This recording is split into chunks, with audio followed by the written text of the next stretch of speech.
자, 잠깐 쉬었다가 다시 들어갑니다.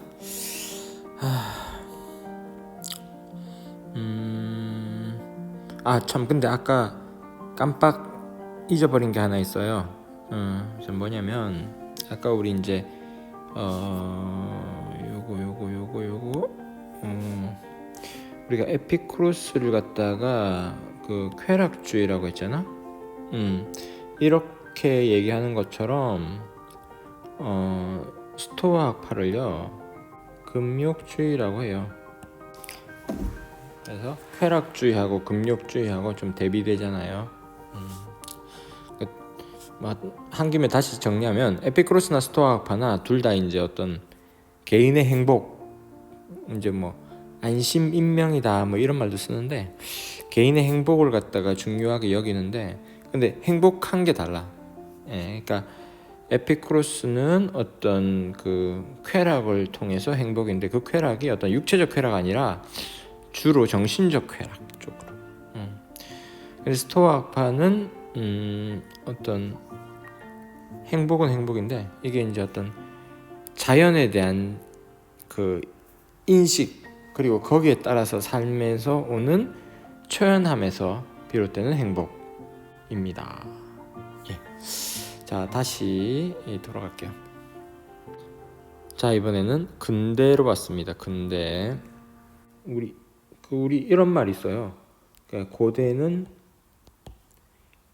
형이상학의 시대다. 그 다음에 중세는 신의 시대다. 그러면 근대는 뭘까? 근대는 뭘까? 과학의 시대다. 이렇게 얘기합니다. 특히 자연과학. 자, 그래서 이제 이 근대는 자연과학이 발달한 시대인데, 자연과학은 뭘 발견하려고 하죠? 자연법칙. 자연법칙은 뭐야? 자연에 있는 모든 것이 다 이 자연법칙에 따라가죠. 그것을 이제 과학자들이 발견해내고 그러는데, 이런 것처럼 어떤 법칙을 도덕 쪽에서도 윤리 쪽에서도 법칙을 발견하려고 했던 사람이 바로 칸트예요. 임마누엘 칸트. 그럼 칸트는 자연 법칙 말고 무슨 법칙? 도덕 법칙을 찾아내려고 했다. 자, 그래서 이제 도덕 법칙에 대한 해명을 했던 사람으로 유명한데, 자, 우리는 근데 지금 도덕 법칙이 아니라 행복에 대해서 얘기해야 되니까 한번 생각해 봅시다. 먼저 한번 칸트 한번 읽어볼게요. 자, 의무론 사상가 칸트는 의무론이라고 하네요. 의무론. 그럼 이제 의무가 중요하다라고 본 사람이다 이 말이지.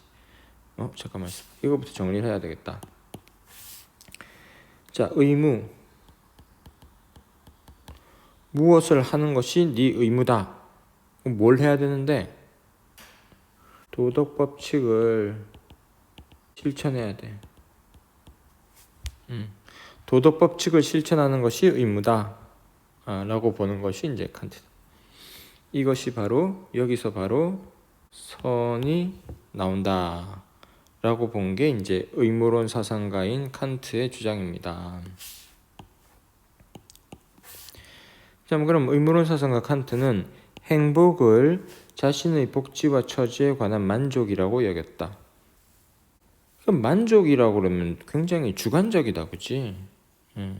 자, 그는 인간으로서 마땅히 지켜야 할 도덕 법칙을 실천하는 사람은 행복을 누릴 만한 자격이 있다고 하였다. 그러면 행복하고 도덕 법칙을 실천하는 것하고는 무슨 상관이 있을까? 가령 도덕 법칙을 실천하는 의무를 이행한다고 해서 이것이 행복으로 가나? 아니야. 행복은 그냥 자신의 처지에 대한 만족이라고 했기 때문에 이거랑은 상관없어요. 도덕 법칙을 실천하느냐 마느냐, 그것을 의무로 여기고 실천하느냐 마느냐, 요거는 선이냐 악이냐의 문제이지 행복하냐 행복 안 하냐의 문제는 아니야. 다만 칸트가 생각하기에 이런 얘기는 한 거지. 그렇게 도덕 법칙을 실천하는 사람은 행복을 누릴 만한 자격이 있다. 그런 어떤 얘기를 하는 것 정도입니다. 자, 그러면 또 다른 근대 사상가는 바로 공리주의입니다.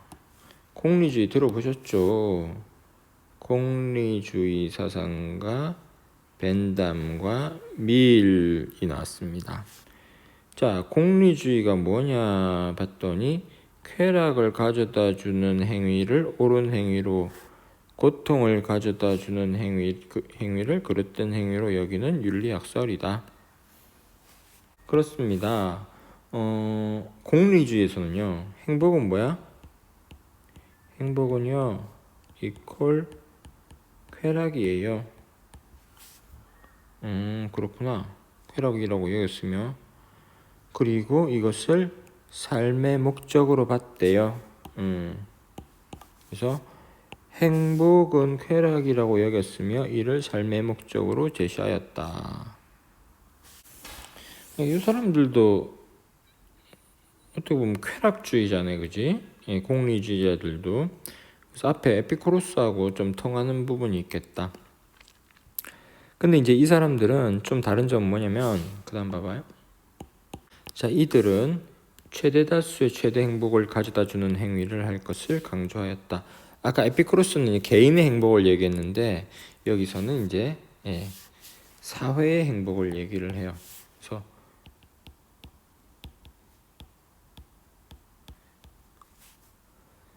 사회의 행복은 결국 다수의 쾌락이야. 다수의 쾌락을 갖다가 결정짓는 거는 뭐냐면 최대 다수에게 최대 행복을 가져다 주는 행위를 해야 된다. 요거죠. 그래서 그런 어떤 행위, 그런 정책, 그런 법, 이런 것이 중요하다. 이렇게 이제 보는 겁니다. 자, 이렇게 행복에 대한 얘기를 쭉 서양 사상에서 쭉 살펴봤습니다. 그 관련되는 문제나 한번 몇 개 풀어볼까? 자, 이 문제 한번 풀어봅시다. 자, 기억에서 디귿에 들어갈 말이 알맞게 작져진 것은, 자, 먼저 읽어보자. 동양의 행복론은 크게 세 가지로 나누어 살펴볼 수 있다. 우선 기억에서는 도덕적 본성을 보존하고 함양하면서 다른 사람과 함께 살아가며 인을 실현하는 것을 행복이라고 보았다. 뭔지 알겠지? 다음으로 니은에서는 나라는 의식에서 벗어나기 위한 수행과 고통받는 중생을 구제하는 실천을 통해 해탈의 경지에 이르는 것을 행복이라고 보았다. 자, 마지막으로 디귿에서는 타고난 그대로의 본성에 따라 인위적인 것이 더해지지 않은 자연 그대로의 모습으로 살아가는 것이 행복이라고 보았다. 자, 불러봅시다. 자, 여기 인이니까 여기 유교. 자, 니은 해탈의 경지 불교. 자, 그 다음에 여기는 인위적인 것이 더해지지 않은 자연 그대로의 모습 도가. 자, 유교 불교 도가에게 일부. 자, 쉽게 맞췄네요. 자, 그 다음 문제 한번 보자. 자, 이번은 서양 사상. 자, 다음은 어느 학생이 작성한 필기, 노트 필기의 일부이다. 기억에서 미음 중 바르지 않은 것은. 주제는 뭐냐면 서양 헬레니즘 시대와 근대의 행복론이다.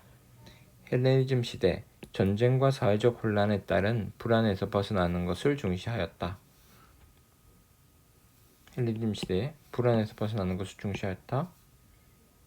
맞는 것 같은데. 에피쿠로스 학파 육체의 고통이 없고 마음의 불안이 없는 평온한 삶을 행복이라고 보았다. 이것도 맞는 것 같은데. 그 다음 스토아 학파 정념에 방해받지 않는 초연한 태도로 자연의 질서에 따라 사는 것이 행복이라고 본다. 응? 뭐 다 맞네? 자, 그 다음에 근대 칸트의 의무론 마땅히 지켜야 할 도덕 법칙을 실천하는 자는 행복을 누릴 자격이 있다고 보았다. 이것도 맞죠? 예. 물론 이제 도덕 법칙을 실천했다고 해서 그게 행복이라는 결과를 가져다 주는 건 아니지만, 그래도 도덕 법칙을 실천하는 자는 행복을 누릴 자격이 있지 않겠냐? 이렇게 얘기하는 거죠. 그다음 벤담과 밀의 공리주의 다수의 행복을 위해 소수의 행복을 희생하는 것은 바람직하지 않음. 이 공리주의에서 제가 이 얘기를 하지는 않았는데, 공리주의는요, 공리주의 원칙은 아시죠? 최대 다수의 최대 행복. 다수가 행복을 누리는 게 좋은 건데, 그럼 소수는 다수를 위해서 좀 희생될 수도 있는 거죠. 이 원칙에 의하면. 그래서 미음이 가장 덜 맞는 것 같습니다. 그래서 5번이다. 자, 이제 문제도 조금 풀어봤고요. 오늘 이제 서양의 행복론까지 살펴봤습니다. 자, 수고했습니다. 다음 시간에는 어떻게 교실에서 보게 될지 또 온라인에서 만나게 될지 모르겠네요. 자, 그동안 수고 많으셨습니다. 나와 그리고 여러분들도. 자, 그러면 마치도록 하겠습니다.